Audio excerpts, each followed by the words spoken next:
You're listening to The Leadership Enigma, powered by Transform Performance International, a podcast for the insatiably curious to explore the power of human-centered leadership to create real momentum for positive and sustainable change.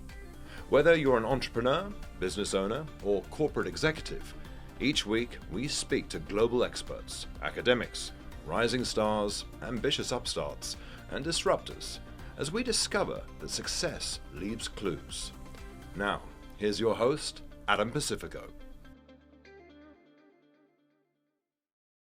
Hi, I'm Adam Pacifico, and welcome to another episode of The Leadership Enigma. You know what? We need to lift others, especially with our communication, especially when we try and describe what is inspirational communication. How do we inspire? How do we lead? How do we empower? How do we galvanize people through our communication? Now, I know a little bit about communication, but I need someone who's far wiser than myself in relation to communication. So come back to me, because you are not going to want to miss this episode as I chat to Richard Newman, who's the founder and CEO of Body Talk, an award-winning writer.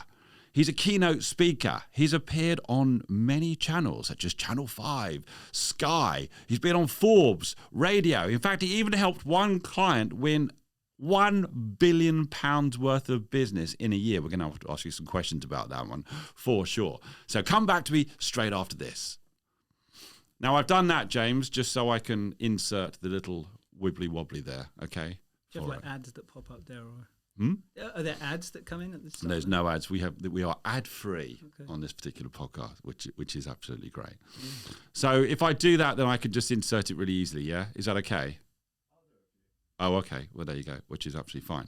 All right, let's go for it. So it's a massive welcome to Richard Newman to the Leadership Enigma. How are you, Richard? Thanks, Adam. I'm really good. Yeah, thanks for having me in your studio. It's great. Well, I'm glad the way you call it my studio. It's definitely not my studio, but it is a shout out to James and Launchpod Studios. But I feel as if it's a part and parcel of the Leadership Enigma now. So it's wonderful. Thanks very much for taking the time to come down to us. And this is all about communication. So everyone has a story, and I want to hear about your story in relation to how did communication become such a big part of your life, your professional life? Take me back to where it all started from. Yeah, so communication has been something I've been sort of secretly studying and very passionate about all the way through my life, and something that I now teach. And I know that many people they teach something, they study it to scratch their own itch, and then they can become good teachers in that area as a result. So for me, if I go all the way back to the start of the story, when I was about 4 years old, my parents moved to a different part of the country. I was just before my 5th birthday, and so went to start a new school. And I remember the very start of that day, feeling excited. There was sort of a sense of excitement and nervousness in the air around the household, and getting into school and meeting my teacher. I remember looking around this classroom, which when you're nearly 5 years old looks vast, and feeling excited about the day. And as the day then moved on, I have this distinct memory of sitting at this table, which seemed vast at the time, but those little tables with the little chairs that kids sit on. And I tried to speak to kids on one side of me, and they ignored me and sort of giggled and turned away. And I tried to speak to kids on the other side, they did the same. And I remember feeling like I was in this glass bubble and just not able to connect with anybody.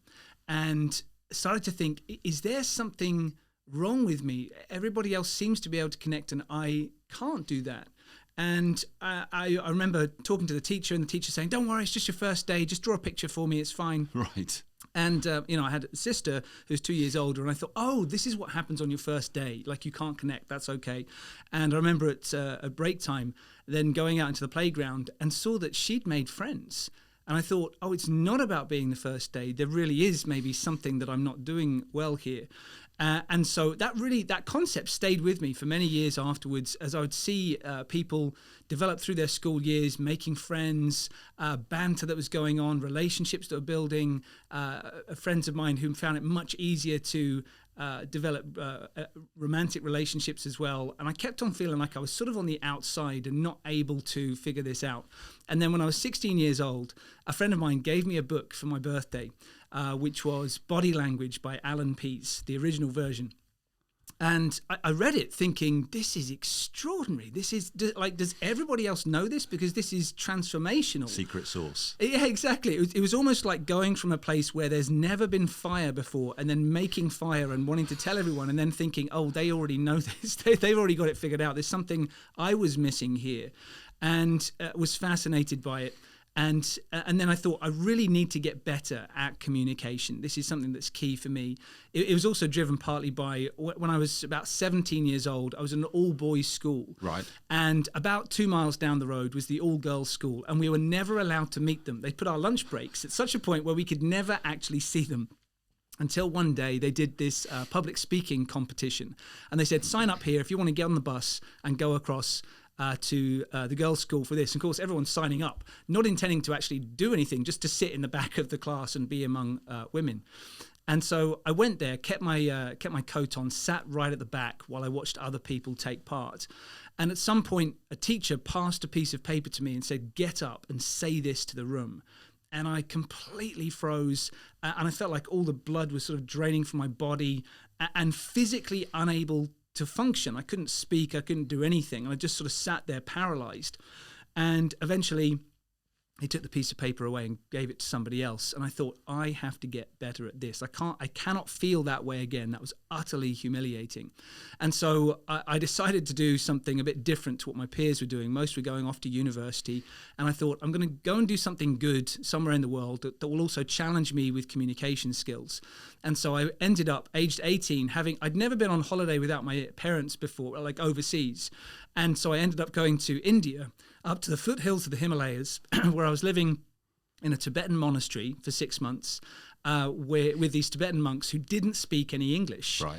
And so I had to use body language and tone of voice just to make them understand me. And that was such a great challenge to have, because every day I was forced to sort of stand up and lead this class of people the monks were aged from sort of 9 up to about 55. And communicate and connect with them without having the use of a common language. And I was also, during the daytime, I would go and work at a Tibetan school. So this is Tibetan refugees, if you like, living in India. And there was age 9 to 12-year-olds. And they spoke more English, but I still had to figure out, how do I teach? How do I engage people of all these age groups without having that simplicity of just being able to use the words? And it gave me this profound respect for body language, where so many people think that it's maybe about scratching your nose or judging if someone's lying or who's dating who in glossy magazines. There's stuff around body language that's said there. But I found this amazing depth of how you could connect with another human being through what you're doing without your words. Wow. Which is what came back to what I now would be teaching clients. Wow, now that is a hell of a story, and incredible self-awareness and reflection from an early age. You know, you talked about at 4 thinking that you were different in some way, right through to going to live with Tibetan monks at 18. So that's already an extraordinary story. Now, I think you describe yourself as an introvert. And so is there an irony there that actually as an introvert, you've chosen to actually focus on communication skills and actually be very, very outwardly facing? And I know you've connected with many thousands of people. I've seen you live as well at a legal event. So how do you balance that? Actually, if you are deeply introverted and you've had some of those challenges at the early age, but now right at the fore, you're almost the tip of the arrow in relation to people being good at this. Well, I don't know if I'd describe myself as tip of the arrow, but I always think, look, I'm aiming to grow my skills. But what I do know is that this has given me an ability to work with leaders, to teach them on communication, because I've had to build it right from the ground up, doing all the foundations, and every single brick I've had to build. And so if someone comes to me and says, I need to improve my communication, for all kinds of challenging situations. We work with people on conflict resolution, difficult negotiations, interview preparation, or for doing a keynote speech. And for all of those, I've had to really figure it out from the ground. What is it that works and what is it that doesn't work? And part of that story that I didn't mention is that I'd always felt I have this slightly different lens on communication. But it wasn't until 40 years later, so when I was 44, that I was diagnosed with high-functioning autism. And I suddenly thought, okay, that's strange. And reflected back on my life and thought, oh, that's it. That's what this different lens is. And I think it's an area that's sort of slightly misunderstood, and I don't fully understand it myself yet. But what it's given me is, if you take someone who's amazing at tennis or amazing at golf or amazing at football, doesn't mean they'd necessarily be amazing at teaching you how to do it. And so if you Very have true. to learn every step, then you know what the steps are, and you can teach others to do that too. Wow. So when you were diagnosed, Sorry, did you just had say to with... That's fine. You can maybe cut that out. I just had to cough. So when you were diagnosed with high-functioning autism at 44, was that a eureka moment for you? Or did that in some ways give you some clarification in relation to some of the experiences that you'd had in your earlier years? Or did it give you yet another challenge? I think for me, it's something that I'm still learning about, but it was something that I'd been building up to for a few years. So on my own podcast, going back a few years, I interviewed a lady who is an expert in early stage communication. Right. So she's working with kids around sort of 5 or 6 years old. And she was saying that 90% of the population are able to sort of communicate in an easy, fairly straightforward way. There's about 2.5% that have a permanent challenge, such as permanent hearing loss. And it's the other 7.5% that her and her team would work with in order to make sure that they could sort of fit in with society and get their communication skills up to par. And as we were talking on the podcast, there was part of my mind thinking, that's me, and that's me, and that's me, and everything she's saying here relates to me. So maybe I'm in that group. And I didn't ask her in the filming. I sort of wish I had. Self-diagnosis. Yeah, exactly. And so I drove her to the station afterwards. And I said to her in the car, am I in that group? Let's go through the questions again. And she said, you are in that group. And she said, you never would have realized it because I've done so much work on it over the years to study communication and almost sort of mask what behavior I might normally have to be in that position where neurotypical people, which is the majority of the population, would see me as being similar to them in most ways. And so she said, yeah, you are in that group, but I don't know what it is. And then more recently, my eldest son was diagnosed high-functioning autistic. Right. Or at least diagnosed autistic, and the colloquial term is high-functioning. And I'd been saying to my wife for years, I don't think he is. I don't think we need some sort of diagnosis. I said, he behaves like me. And she was looking at me like, yeah, I really think you should look at this as well, actually. The voice of reason comes in. So I thought, okay, well, I will take a look at it. And so it's something, it's relatively new. This is just a few months back. So I'm still getting used to what that means. But for me, I don't see it as a disadvantage. I know that there's huge challenges that people with autism can face. But for me, it's been very much that it's just a different lens that I have. So when I go into any kind of interaction, when I'm dealing with an audience, when I'm training people, I know that I'm seeing things through a different lens. And I'm continuously aiming to analyze things a bit like sort of like a nature documentary host might do. So I often think about this like if you go to David Attenborough, where he's looking at a couple of apes, and he might be saying, here we are with the apes who are engaged. You do impressions too as well. I do, you see, yeah. There's no end to your talent. I like talent. my David Attenborough. He might say, here they are, engaged in banter, which is an extraordinary thing that they can do. And that's how I think of neurotypical people. I look at banter and I think, so essentially what it is that two people insult each other and then laugh in each other's faces, and that makes the relationship better. And I try it, and of course it doesn't go very well. And so, I tend to stick very much with sincerity because that works easier. But what it's given me is that sense of looking at, well, what is it that actually makes it work? Because you can say the same words, you can wear the same clothes, you can do most of the same actions and get a terrible result or an amazing result. So what is the tiny bit that makes the difference? And that's the bit that I've always been fascinated with, really. And so this is where we came up with the concept of lift. Right. So if you have banter with someone, the intention that's going behind everything is that I want to elevate your state. I want to elevate the discussion, elevate the atmosphere of the room through this banter. Whereas if you say the same words and take, generally speaking, the same actions, but your intention is, I'm going to make you feel bad, you say the same words and you get a totally different result, and it sort of depresses the atmosphere of the room. And we take this concept of lift into how we train leaders, that if you're having, say, a one-to-one with someone who is a challenging member of staff, or at least, they've got poor results at the moment. If you go in with the intention, I'm going to shame this person for their behavior, you could say various words, you get a terrible result. if you go in thinking, my intention is to lift you, I am going to see greatness within you, and I'm going to help you become the greatest version of yourself and help you reconnect with that. You could say almost the same words, almost the same actions, but the intention of lift allows you to transform the interaction and what will happen afterwards. So I'm going to pick up on a word that you used there, intentionally, and that is intentional. Yeah. You know, tell me a little bit more about, I can use the same words, but if the intention is positive to enhance and lift the individual, or whether the intention is to in some ways downgrade or demean the individual, just tell me a little bit more about that, because now we're talking about mindset, aren't we? Yeah. So if you think about the intention that sometimes, and being that this is, the Leadership Enigma podcast, let's take it from the frame of leaders. Often what I see leaders doing with their intention, without them maybe even realizing it, is that they are approaching meetings and situations trying to be the hero too much, where particularly with the crisis, like what can I do? How am I going to serve the team here? How am I going to fix things? And often the challenge that they have is that a leader may get to where they are because they've gone up every single rung of the ladder. They might be an engineer who started off as an apprentice level, who then gradually figured things out, got up to being the sort of team lead, the manager, and now they are the proper leader of the company. And they know, therefore, how to do most of the jobs. And they got to where they are because they're good at doing them. And technically excellent. Yeah, they're technically great at it. And so when challenges come up, the temptation can be pushing others out of the way, going, let me do this because I know how to do it better.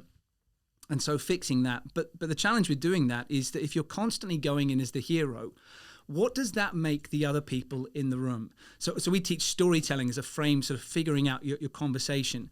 And if you're going in as the hero to your team, then that can make them feel like they're maybe the victim that you're coming there to save. And so they feel disempowered. And the next time there's a challenge, they may think, I don't know how to deal with this. Right. And so instead, if you flip it and think, okay, maybe my team is the hero. They have challenges. They've got goals that they want to achieve. So if my intention is to lift them, I'm not coming in as the hero, I'm really coming in as the mentor. So the mentor figure being someone we see in so many different movies and stories like, Dumbledore or Yoda, or you've got... Gotta love Yoda. Gotta love Yoda, you can't not. And so if you imagine yourself like that, with everyone that you're dealing with is effectively like the Luke Skywalker, figuring out what are their challenges, what are their goals, how do I help them get to a place where they don't necessarily believe in themselves that they can take on Darth Vader. But if you give them that belief, and if you support them, not just say, hey, go ahead, and if it doesn't work, it's on you, but give them the support and accountability and make sure that you are lifting their belief in themselves, then a rising tide will lift all the boats. And that's really where I see leadership being. Now, this is fascinating from a leadership perspective because I'm making notes because so many things are coming to the fore for me. A lot of leaders, aren't they, if they do this, it doesn't mean that they're being mischievous because sometimes they still have lots of positive intent. But as you say, they are used to being successful as the individual contributor. And they're now taking that forward as if I still need to be the smartest or the best or the problem solver in order to value in some ways myself. So that's going on. And sometimes talk about something called the curse of the high achiever, where somebody who is very gifted and has been successful is very used to coming to the solution themselves. And when the going gets tough, they get going even more. Yeah. And so in some ways they're built or they're wired in a way where that's what they need to do. There's no negative intent, but they're used to that approach. Yeah. So how do you work with leaders to try and just shift them away from understanding that actually they can step back and give other people space and empower other people, as you say, almost the tide rises all boats. So what kind of things do you do or chat to leaders to say it's okay to take a step back? Yeah, so I think, firstly to say on this, it's something I still work on with myself. I think, I'm founder of a company. I've been leading it for 22 years, and it's gradually got bigger. So it's something I'm aiming to put into place myself every day. But when we talk to leaders about this, we're often working with managers, senior managers, VPs, CEOs, and their teams. And when we work with them, I think the key behind it is to let them know this is what's going to get you the results. It's actually the better way to get the outcome you're looking for, rather than striding in as the hero, which disempowers others. So I'll give you an example around this. There was a team that we were working with, which is a large construction company, and they were going to aim to win a £600 million contract, which was to build a new building on the bank of the River Thames. Now, they'd been building up towards this. They've been working on it for about 18 months. And it got down to the final couple of weeks, and they'd heard they were in third place. Right. And then they called us. And first of all, I said, well, couldn't you have called us earlier? But okay, you've got 2 weeks left before Better the final late than decision. never. Yeah, that's right. So we then went in to work with them for 3 days before this final pitch. And the head of the company had flown over from the States. They were all in this big boardroom. And we were then working with them towards the final pitch. And the CEO started to practice his section, which was maybe going to be 10 minutes, I think, 10, 15 minutes that would start off the overall pitch. And it was just getting down to the wire. I think we were 5 p.m. the night before the pitch. And as soon as he started talking, I just got this sensation of he actually doesn't think they're going to win. And, this team of maybe 15 people have been around this boardroom for days trying to figure out how to get there. And they've been working on it so long. And if they don't get it, it could be a sizable problem for their company. Right. And I thought, I have to say it, even though it's a bit scary to say to this guy who's boss of a huge company. The provocateur. Exactly. So I just said to him, I have to stop you. Do you think that you're going to win? And he looked at me with a little hesitation, as if to say, you found me out. Yeah, I don't want to say this out loud. And the team got very quiet. And he said, no, we're not going to win. And I said, okay, you tell me why you're not going to win. And he said, well, the thing is that there's people on that panel. One of them has taken offense with one of the guys on our team, and they've got some history, and that's just derailing the process, and it's so unfair. So I have swooped in here from across the States to come in and try and figure this thing out. And I paused him and said, we're going to have to work on this, because if you go in believing you're going to fail, that very much increases your chance that you are going to fail. So I talked to him about it for a while and said, effectively, look, is it fair to say that you feel like you're sort of swooping in as the hero here to try and fix this situation for your team? And he said, yeah, that's right. And I think that's how many leaders think of themselves, as I come in as the hero to fix things. I'm the missing piece of the puzzle. Yeah, that's right. Or someone who needs to carry the team on their shoulders, or something like that. And I said, so what does that make your company then? If you're the hero, is the company a sort of a victim of a bad situation? And he said, yeah, I guess you could call it that. I said, so who's the villain? If there's a hero and a victim, there's always a villain. And he said, well, it's that person on that panel that is going to give us the bad decision. So I said, if you go in as a hero pitching to the villain, how often do you ever see this? Like, watch a Batman movie. How often does the villain say, tell you what, Batman, just have everything you want. We'll go easy. It's not going to work. So I said, could we reposition it? That you're the mentor and the panel is the hero. And so we talked about how that works, that if someone is making a decision to invest £600 million into building a brand new building that's going to stand on the skyline for a long time, they have challenges that they have right now. They have goals that they're working towards, and they need to figure out how to get there. And so they don't want some hero coming in because they feel that they are the heroes in the situation. What they really need is someone who is a mentor, who says, okay, you've got challenges, you've got goals, we can help guide you towards it. Let me describe a better future for you and see if you want it. And if so, we can empower you every step of the way. And so that's how we repositioned the pitch. And sure enough, they went ahead and they did it. They went from third place to first place and got the deal. Wow. And this is something we talk to leaders about every day, because often they say, well, I am the best at what I do and I should be the hero and I want to push people out of the way in a crisis. But actually, if you do that, then you're going to have a fractured team. And something that I've been through the last couple of years, many business leaders would have been, is that sense of, looking at a fractured team and trying to unite it and figuring out how do you do that. And the best way, of course, to do that is to be the best mentor you can be for a team, to have clear accountability, but to empower more people to do more things so that everybody is united around a mission, rather than it just being your mission and paying people to come along with you. So that mentor position works in so many scenarios to bring the best out of those around you. So some leaders have really got to get out of the way of themselves, haven't they? And and put their ego to one side too. And when we talk about accountability and having that dialogue between the team, is there an element of culture, psychological safety to make sure that everyone feels that they can have robust conversations? Just like you turned around to the CEO and said, hey, the kind of the hero and villain story and who's doing what here, that actually opened up for them another path to eventually winning. Yeah. So do you have conversations with them too about the culture they need to create in order for that kind of dialogue and communication to be able to take place? I think the main piece we've worked on with so many people for so many years is the ability to handle negative feedback and objections in real time, which might happen in a team meeting. It might happen when you're speaking at a conference. It might happen when you're pitching a new product or idea to a big important client. And objections come in. And the lesson I share with leaders is often the person who objects ends up being your strongest supporter. So they object because they are passionately committed to this subject that you're talking about. That's the reason they feel the need to speak out on it.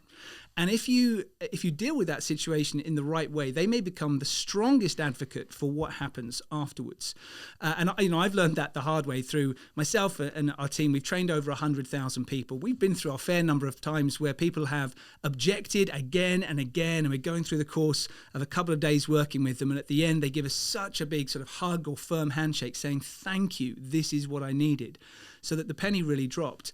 And so when you've got that feedback coming up, it's really important to think, okay, hang on a second, I'm a mentor, this person's a hero, they've got challenges here, they've got goals they want to achieve. Is there a way for me to hear them and learn from this?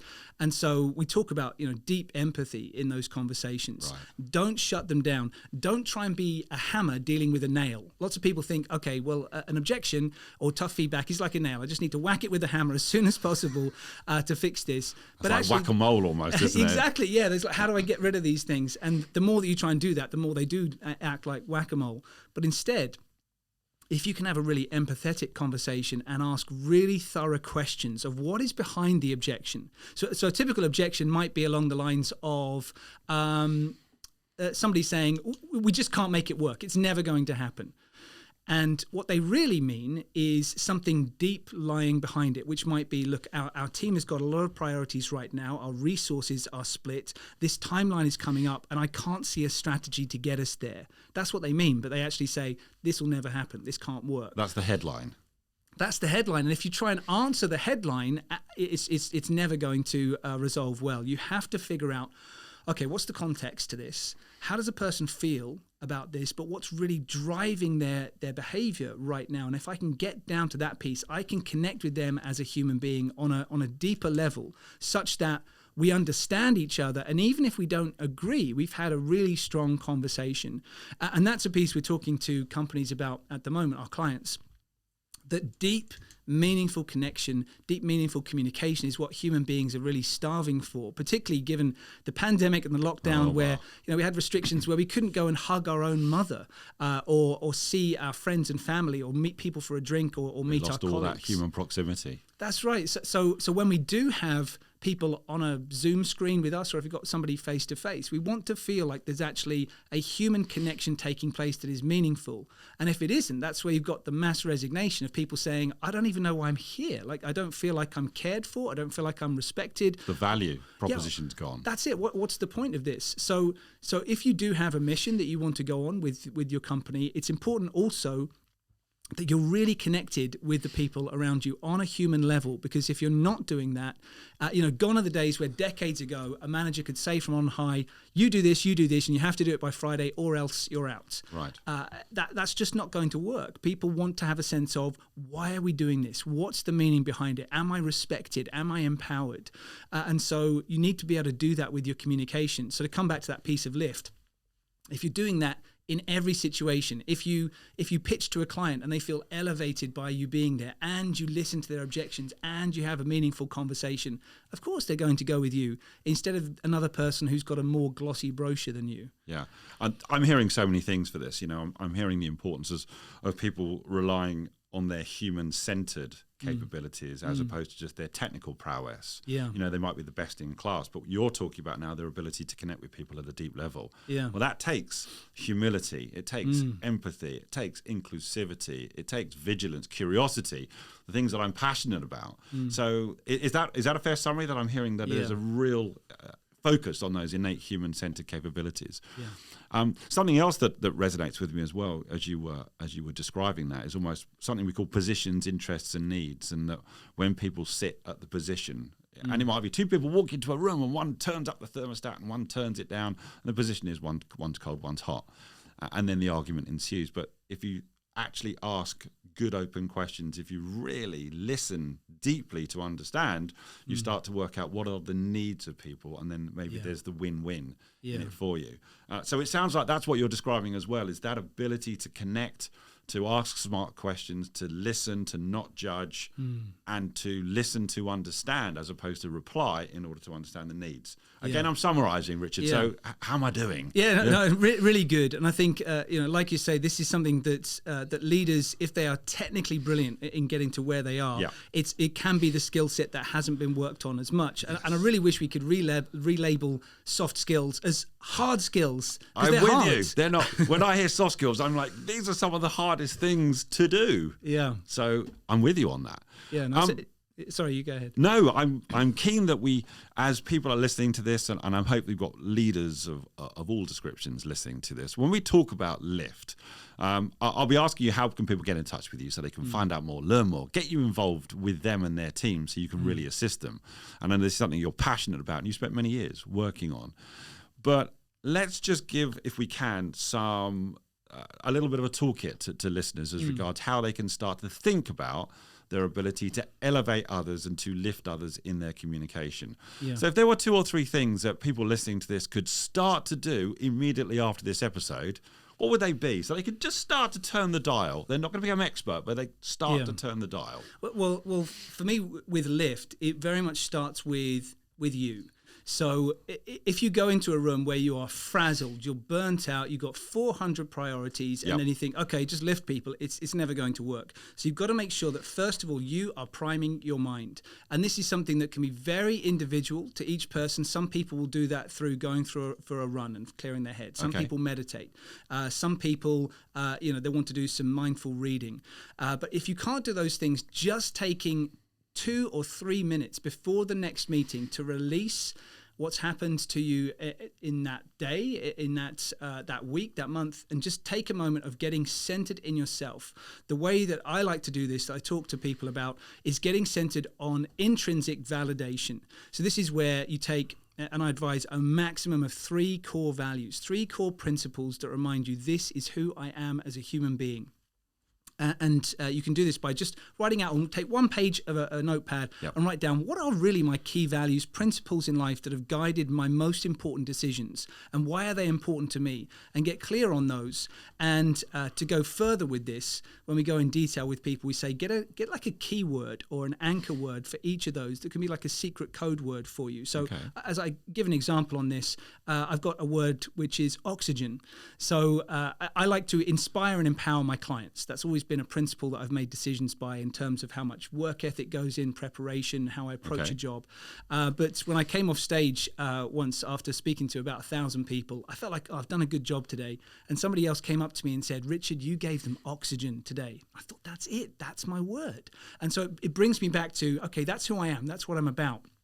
So I've got a few code words like that I can focus on before an important situation, thinking, this is me. I have this intrinsic validation. I don't need the external validation that might come from people kind responding to yourself, well. right? Yeah, and come from that core sense of purpose. Because even then, if you get challenges from people, actually, that's your North Star. This is who I am. This is the direction that I'm going in.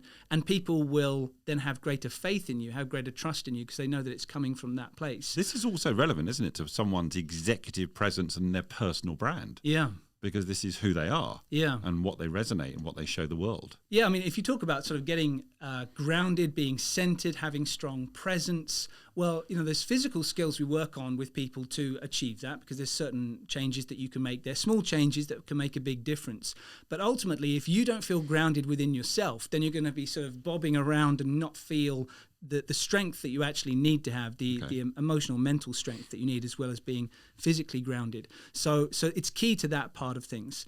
But then when you go in, so you've done that intrinsic validation. Yep. When you go in, you then need to have the focus going outwards, not inwards.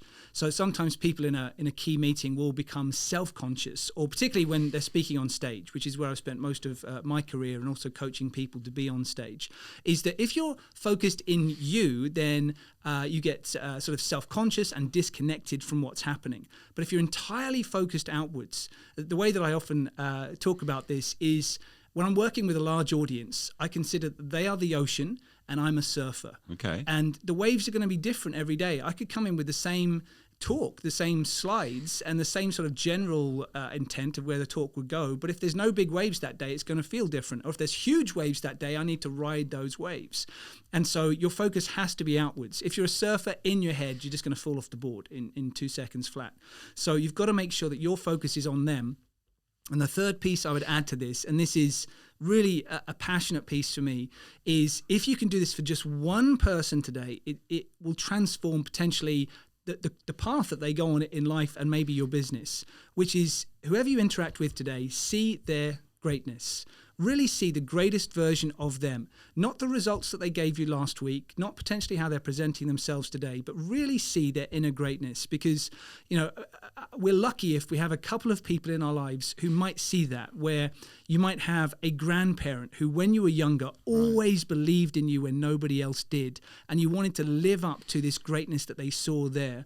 And if you can be that for them at work, where you're not overloading them or trying to sort of give them every piece of work, because they'll burn out and that won't work. It's very much a sense of, I see you, I completely believe in you, and I'm here for you, and I will give you the support and the investment that you need to get to where you need to go. But I see that greatness. And for me to go back to where the story began for me, I had this gift where when I was 22 years old, I was sitting in a hair salon, and my hairdresser, he was listening to my story about, learning communication, living with the monks. I'd also studied acting. And he said, you could be a great teacher of communication. I'm going to give you a free haircut. You come back and teach my teenagers. I've got these London teenagers here, bit of attitude. They could really use a bit of communication skills. And I thought, this is crazy. I don't know where he's got that idea from. I can't do that. There's no way. And I just sort of nodded along and thought, how quickly can I leave this salon and never come back? Because I don't with believe my free that. haircut. With my free haircut. At the till, I was like, that's good. Well, you give me a free one the next time. And I paid, and I left, and I thought, okay, I need a new hairdresser. And then a month later, I needed a haircut again. I've got short hair, so I go in regularly. And I thought, he will have forgotten. That was maybe a joke. Maybe I misunderstood. Maybe he didn't even really say it. I was kidding myself. So as soon as I sat in his chair again, he said, oh yeah, you're doing that thing. You don't pay today. I'll tell the cashier, and you're going to do it next Tuesday. You're going to teach these London teenagers with a bit of attitude how to be brilliant in customer service communication. So I then lost a month of preparation time that I could have had. I had then like 3-4 days to get ready. That's the best event. Yeah. So suddenly you get thrown in, and it's a real sink or swim moment. But I thought, he sees something in me I've never seen. He put the pieces of the jigsaw together in a way that I wouldn't have done. And I went and did that session, did something I didn't think was possible, proved in my own mind the impossible of what I thought was impossible was indeed possible. They loved it and said, when are you coming back? Like, can you come back next week? And I thought, I just said everything I could possibly think of. What do you mean come back? And it ended up that they and their whole chain and their leadership and their trainers, they became a client for 16 years after that moment. But what was more important is that about 3 weeks later, I got a call from an engineering company. And this guy saying, I've just had a haircut today, and we're looking for a communication trainer for our big conference that's coming up. I've heard you're the best in the country. And I was thinking, who said that? Oh, the hairdresser. And he said, could you come and train 40 engineers before we go and do this big exhibition? Wow. And I said, I'll have to call you back. Because he'd asked me the price, and I thought, well, the price is a free haircut. I don't know what to charge I hope you thanked your hairdresser for being the catalyst for your entire career. Yeah, we gave them a severe discount, substantial discount for 16 years. Are you still using them for a haircut? Yeah, absolutely, of There course.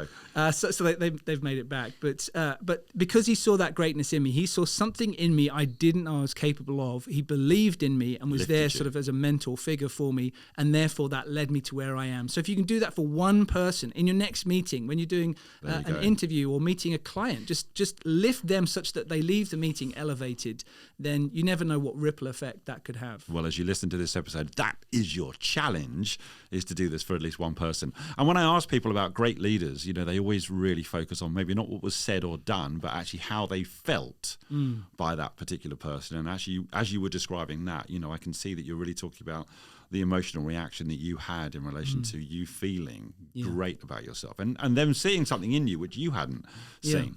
So we are just really scratching the surface of what is an incredibly important topic. Clients are always talking to me about the ability to communicate and being inspirational and being the translator of the strategy and the values to those that they lead.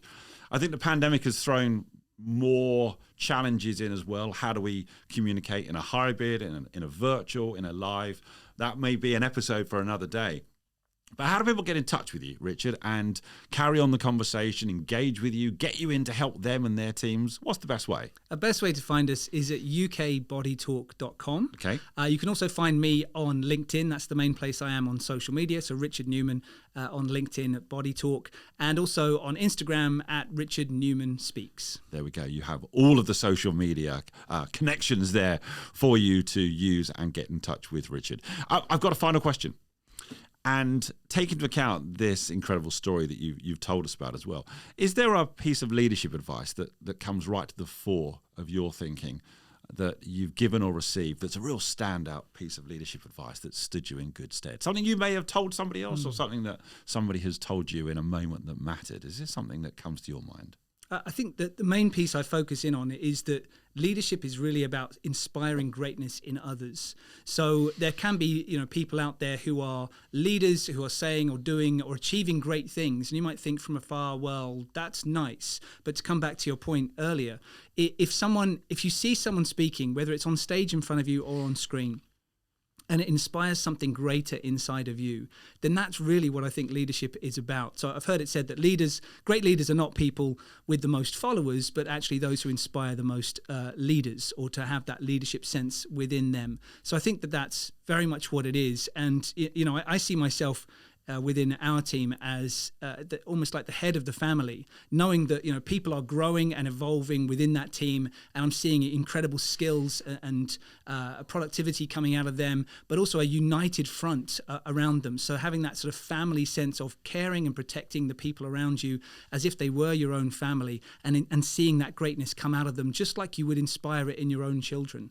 That's what I look for in leaders. Well, great advice, and I've loved this episode because it really does dovetail into that focus that I have as well in relation to human-centered leadership and that ability to really connect with other people. And as we're coming out, let's touch wood, of a pandemic, I think it's becoming more and more important.